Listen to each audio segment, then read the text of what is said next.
अच्छा, तो मैं ये कह रहा था कि अब इसमें दो तरह के, एक कैश इन हैंड है और एक कैश इन बैंक है, यानी कुछ पैसे कैश इन में हैंड में होते हैं और कुछ पैसे कहाँ होते हैं, बैंक में होते हैं। अब कहना क्या होता ही है कि अगर जब कैश बुक में रिकॉर्ड करते हैं ना, तो और तो सुनना, असल में यूं समझ लो कि एक किताब है या एक कॉपी है, जैसे एक रजिस्टर नहीं है, इसके पेज दो हिस्से हैं ना इस पेज के, एक लेफ्ट हैंड साइड है और एक क्या है, राइट हैंड साइड। इसी तरह हम अपनी किताब में, अपने रजिस्टर में दो साइड बनाते हैं, एक लेफ्ट हैंड साइड और एक कौन सा, right hand side. Left hand side को हम कहते हैं रिसिप्ट साइड, ठीक है, और राइट हैंड साइड को हम कहते हैं पेमेंट साइड। यानी सादा सी बात, अगर हम दुकानदार हैं, हम ऑफिस में बैठे हैं, हम जब भी पैसा रिसीव करेंगे हम किस साइड पे लिखेंगे, लेफ्ट साइड पे, और जब हम पैसा पे करेंगे तो हम किस साइड पे लिखेंगे, पेमेंट साइड पे। सबसे पहला रूल ये याद रख लो कि कैश बुक की जो बुनियादी शक्ल है उसके दो हिस्से हैं, दो सेक्शन है। एक कौन सा सेक्शन, लेफ्ट साइड सेक्शन जिसको कहते हैं रिसीट, और एक राइट साइड सेक्शन जिसको कहते हैं payment. Okay, left side section में कब लिखेंगे, जब पैसा रिसीव करेंगे तो यहां लिखेंगे, जब पैसा पे करेंगे तो कहां लिखेंगे, राइट हैंड साइड में लिखेंगे। समझ में आ गई पहली बात। अब लेकिन चूंकि पैसा दो जगह है, एक वो पैसा जो ऑफिस के अंदर है, जो ऑफिस की ड्रॉज में रखा हुआ है, दुकान के गले में रखा हुआ है, जो उसका दुकान गला कैसे कहते हैं, जो दुकान के अंदर ड्रॉज होती है उसमें रखा हुआ है, तो वो पैसा क्या कहलाएगा, कैश इन हैंड। लेकिन दूसरी तरफ पैसा कहां रखा हुआ हो सकता है, बैंक में, वो पैसा क्या कहलाएगा, कैश इन बैंक। तो क्या है कि कभी कैसा कैश इन हैंड में होता है, बैंक में होता है, तो क्या करते हैं कि इसी वे में यहां पर समझ लो दो कॉलम बना देते हैं, इधर भी और इधर भी, और इस कॉलम का नाम रख देते हैं क्या, कैश इन हैंड, शॉर्ट में लिख रहा हूं, और इधर कैश इन बैंक, फिर इधर कैश इन हैंड और कैश इन बैंक। अब क्या हुआ, मेन वही है कि ये मेन बीच की लाइन है, इसके इधर लिखने वाला रिसिप्ट और इधर लिखने वाला क्या है, पेमेंट है। यानी कहने का मतलब ये कि अगर पैसा रिसीव होगा, और कहां रिसीव हुआ, ऑफिस में रिसीव हुआ, दुकान में रिसीव हुआ, तो रिसिप्ट साइड कौन सा कॉलम, कैश इन हैंड में रिकॉर्ड हो जाएगा। हाँ, पैसा रिसीव हुआ लेकिन हमारे ऑफिस में आके नहीं मिला, बल्कि हमारे बैंक में पैसा आ गया, तो रिसिप्ट साइड होगा, लेकिन कौन से कॉलम में लिखा जाएगा, बैंक के कॉलम में लिखा जाएगा। आ रही है बात समझ में।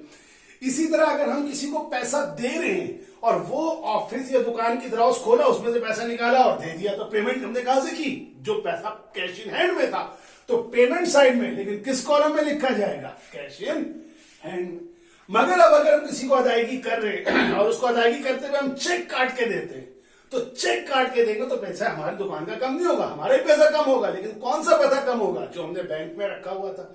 तो जो बैंक का अगर पेमेंट करेंगे तो कहां रिकॉर्ड करेंगे, पेमेंट साइड पर, कैश इन बैंक में। यानी फिर दोहराता हूं, कैश बुक पढ़ने जा रहे हैं हम लोग, तो कैश बुक में ट्रांजेक्शन को रिकॉर्ड करना है। तो सबसे पहले समझ में आना चाहिए कैश बुक में किसकी ट्रांजेक्शन रिकॉर्ड होगी, तो नाम से जाहिर है किसकी, कैश की। अब कैश की ट्रांजेक्शन जब रिकॉर्ड होगी कैश बुक में, तो कैश बुक के अंदर जो ट्रांजेक्शन रिकॉर्ड होनी है वो कैश क्या है, तो हमें मालूम है कि दो तरह के कैश होते हैं, एक होता है कैश इन हैंड और दूसरा होता है कैश इन बैंक। ठीक हो गया, तो कैश इन हैंड और कैश इन बैंक होता है। हमारी कैश बुक की बुनियादी शक्ल अभी हम पूरी बना के दिखाते हैं आपको, उसमें शक्ल यह है कि दो हिस्से होते हैं, एक रिसिप्ट साइड और एक पेमेंट साइड। रिसिप्ट साइड में हमेशा वो रिकॉर्ड होता है जब पैसा रिसीव होता है, और पेमेंट साइड में जब पैसा पे होता है। ठीक हो गया, और फिर उसमें कॉलम आ जाते हैं cash in hand, cash in bank. अगर रिसीव हुआ कैश इन हैंड में तो कैश इन हैंड में रिकॉर्ड होगा, कैसे रिकॉर्ड होगा वो भी हम करते हैं, लेकिन अब एक मिसाल देते हैं, ठीक है नहीं, ये बात तो आपको समझ में आ गई। अब मिसाल ये है कि फर्ज करो मैं आपके सामने चंद ट्रांजेक्शन बोलता हूं, ठीक है, सिर्फ अभी आपने सोचना है कि वो ट्रांजेक्शन किस साइड पर रिकॉर्ड होगी, आपने मेरे साथ सुनना है। ठीक है, मैं रूल आपको बता चुका हूं, और कुछ नहीं, मैं कुछ सादा सा रूल बता चुका हूं। क्या बता चुका हूं, इस साइड पे कब लिखना है, जब पैसा क्या हो रहा हो, रिसीव हो रहा हो। इस साइड पे कब लिखना है, जब पैसा क्या हो रहा हो, पे हो रहा हो। सही है। अब मिसाल सवाल ट्रांजेक्शन पढ़िए। फर्ज कीजिए कि पहली ट्रांजेक्शन आपसे कहता है क्या, परचेज, ठीक है, गुड्स। गुड्स या मर्चेंडाइज फॉर कैश। अब जरा बताइए कि एक ट्रांजेक्शन हुई जिसमें आपने 1000 रुपए के गुड्स खरीदे, यानी एक दुकानदार ने अपनी दुकान में सामान खरीदा 1000 रुपए का। बताइए इसमें किस साइड पर रिकॉर्ड होना चाहिए, रिसिप्ट साइड पर या पेमेंट साइड पर? याद रहे कौन सी बुक है, कैश बुक है ना। तो जब खरीदोगे तो पैसा क्या करोगे, लोगे या दोगे? दोगे। तो कौन सा साइड पर रिकॉर्ड होना चाहिए, रिसिप्ट साइड या पेमेंट साइड? तो रिकॉर्ड होना चाहिए किस साइड पर, पेमेंट साइड पर। शाबाश। तो फिर परचेज गुड्स किस पर, कैश पर। तो मुझे बताओ कौन से कॉलम में रिकॉर्ड होना चाहिए, कैश इन हैंड में या कैश इन बैंक में? क्योंकि अब याद है ना, कैश इन हैंड का मतलब है वो पैसा जो हमारे ऑफिस में मौजूद था, और बैंक का पैसा इसमें कहीं लिखा हुआ है कि बैंक से अदा हुआ, बैंक से कुछ दिया, नहीं ना। तो इसका मतलब है सिर्फ कैश लिखा हुआ, तो इसका क्या मतलब, 1000 रुपए पेमेंट साइड पर रिकॉर्ड होंगे किस कॉलम में, कैश इन हैंड। अब पीछे कैसे लिखना है वो बात की बात है, वो हम लिख लेंगे, वो कोई बहुत बड़ी बात नहीं होती, बस कॉलम डिसाइड करना था। बोलो आई बात समझ में? अच्छा, अब अगर इसी तरह ये लिखा हुआ आ गया, क्या लिखा हुआ आ गया, purchase goods and paid by cheque ₹2000। अब बताओ कहां आएगा, रिसिप्ट साइड या पेमेंट साइड? Payment side. कैसे पहचाना कि पेमेंट साइड आएगा? क्योंकि अब तुमको पता है कि जब परचेज करेंगे, खरीदेंगे, तो पैसा क्या करेंगे, पे करेंगे। पे करेंगे तो किस साइड पे लिखेंगे, पेमेंट साइड पे। लेकिन अब किससे, कैश इन हैंड में या कैश इन बैंक में? तो वो लिखा हुआ उसने कि इस दफा पेड किससे किया गया, चेक से। तो कभी लिखेगा पेड किया चेक से, कभी लिखेगा इशूड किया चेक से। तो अच्छा ठीक है, तो 2000 लिखेंगे, किस लाइन में लिखेंगे, कैश इन बैंक में। अभी यहां और भी कॉलम आएंगे ना, डेट वगैरह, अभी फिलहाल ये समझ लो। बोलो आई बात समझ में? अच्छा, अब अगर फर्स्ट करो इसी तरह लिखा हुआ है, कैश सेल्स ऑफ मर्चेंडाइज। अब मर्चेंडाइज गुड्स का दूसरा नाम है, जो गुड्स है ना वही मर्चेंडाइज कहलाते हैं। कैश सेल्स ऑफ मर्चेंडाइज ₹3000 कहां रिकॉर्ड होगा, रिसिप्ट साइड या पेमेंट साइड? सोचो। तो तुमने सेल की है, क्या करोगे, पैसा क्या करोगे, सोचो। सेल किया है, बेचा है, तो पैसा क्या करोगे, वसूल करोगे। वसूल करोगे तो कौन से साइड पर आएगा, रिसिप्ट साइड पे आएगा। लेकिन कौन से कॉलम में, कैश इन हैंड में या कैश इन बैंक में? तो देखो किस पे सेल लिखा हुआ है, कैश पे सेल।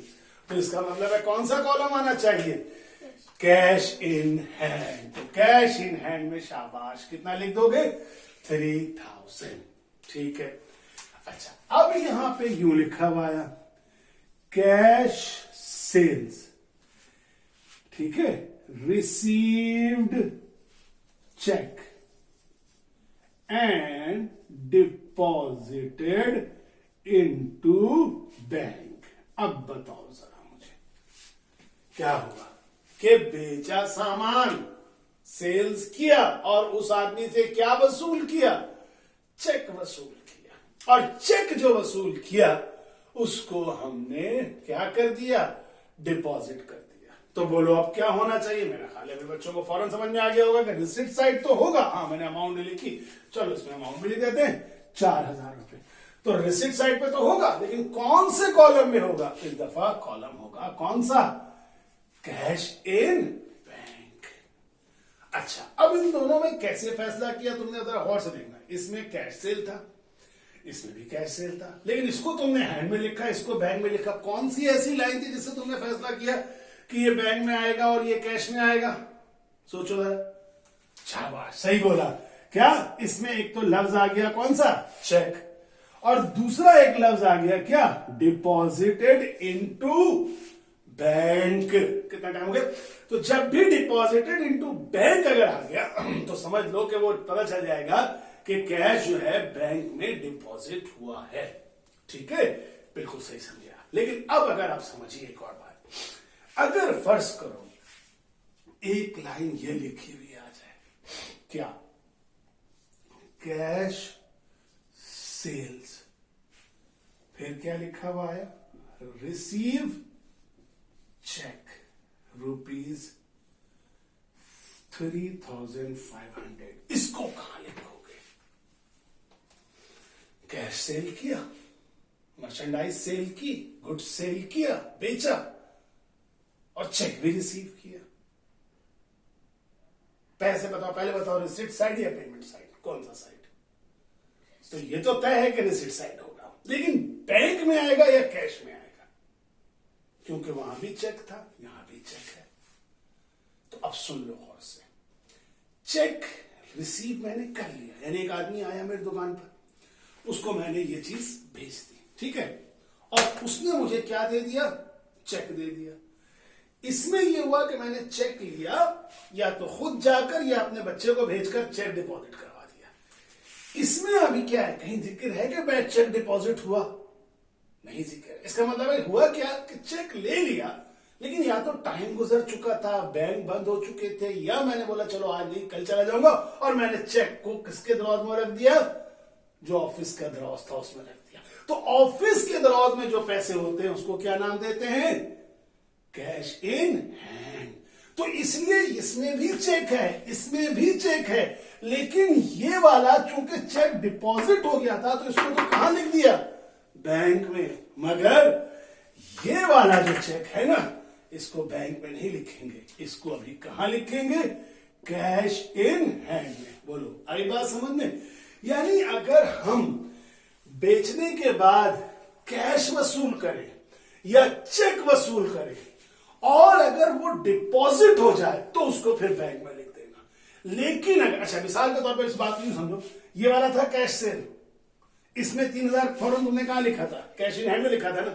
लेकिन अगर यही क्या, हालांकि इसमें पैसा कैश में लिया था, लेकिन अगर यहां कैश सेल नहीं लिखा होता, कैश सेल ही लिखा होता, लेकिन आगे ये वाली लाइन लिखी होती कि कैश में सेल किया और डिपॉजिट कर दिया। कहां डिपॉजिट कर दिया? बैंक में। तो जानते हो ये भी कहां जाता? ये भी रिसीट में हैंड में नहीं आता, कहां चला जाता? बैंक में। कि मैंने पैसा लिया लेकिन ऑफिस में नहीं रखा, कहां भेज दिया? बैंक भेज दिया। तो बुनियादी तौर पर समझना यह है कि जो चीज आ रही है वो कैश या चेक तो है, लेकिन वो डिपॉजिट हुई है या नहीं हुई है। हाँ, पेमेंट में मुश्किल नहीं है। पेमेंट में जब भी चेक से पेमेंट होगी, बैंक से पेमेंट होगी, तो वो तो हमेशा बैंक में आएगी। रिसीव में थोड़ा सा प्रॉब्लम है कि रिसीव, सुन लेना गौर से, ठीक है, मैं फिर दोहरा रहा हूं, क्योंकि ये वो पॉइंट है, अगर एक दफा समझ में आ गया कोई मसला नहीं होगा। क्या मैं कह रहा हूं, फिर शुरू से दोहरा देता हूं, बिल्कुल कंफ्यूजन खत्म हो जाए, ठीक है। पहले समझ लो, पेमेंट में खरीदोगे, कैश से पेमेंट करोगे, हमेशा पेमेंट साइड में आएगा और कैश इन हैंड में आएगा। खरीदोगे और चेक से पेमेंट करोगे, हमेशा पेमेंट साइड में आएगा और कहां आएगा? बैंक में आएगा। ये बात तो खत्म हो गई। पेमेंट चेक से है, बैंक में। पेमेंट कैश से है, payment side cash in hand. बोलो, समझ में आए? लेकिन रिसीव में थोड़ा सा कैच है। क्या? रिसीव है, पैसा लिया है, लेने के बाद अगर डिपॉजिट का जिक्र है तो पैसा लिया हो या चेक लिया हो और वो बैंक में डिपॉजिट का जिक्र हो तो कैश इन हैंड में नहीं लिखना। कहां लिखना? कैश इन बैंक में लिखना। और सिर्फ चेक रिसीव हुआ हो, कैश रिसीव हुआ हो, और अगर डिपॉजिट का जिक्र नहीं है तो वो सिर्फ कहां लिखना? कैश इन हैंड में लिखना। फिर दोहराऊं, समझ में आई बात या नहीं है? यानी कैश ले या चेक ले, लेकिन डिपॉजिट का जिक्र नहीं हो तो कहां लिखना? कैश इन हैंड में। लेकिन अगर डिपॉजिट का जिक्र आ जाए तो फिर कैश हो या चेक हो, हैंड में मत लिखना। कहां लिखना? बैंक में लिखना। क्यों? सोचोगे ना ये क्या बात हुई?